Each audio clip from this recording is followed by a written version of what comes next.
তুমি আসলে তোমার বাবা মার সন্তান, তুমি একটা জানোয়ারে পরিণত হয়েছো। তো পরিশেষে আমি সবাইকে এই কথাটা লাইভে এসে মামুনকে অশ্রাব্য ভাষায় গালিগালাজ করলেন লাইলা, সাথে বলে দিলেন মামুন চ্যাপ্টার আমার জন্য ক্লোজ। আমি কখনো মামুনের জীবনে ফিরবো না এবং আমার জীবনেও যেন সে না ফিরে। দর্শক, এমন সব কথাই ভিডিও বার্তায় জানিয়ে দিলেন লাইলা।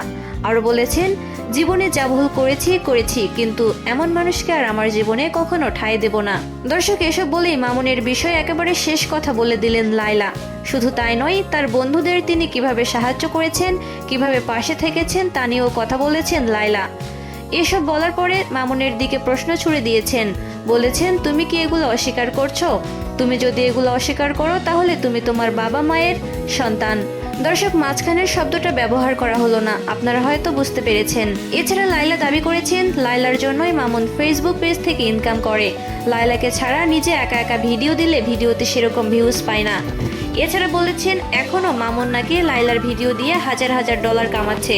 দর্শক, সবশেষে বেশ কড়াভাবেই লাইলা মামুনকে বলল, মামুন একটা ক্যারেক্টারলেস, কখনো কোনোদিন মামুনের জীবনে ফেরত যাবে না, আর মামুনও যেন না আসে।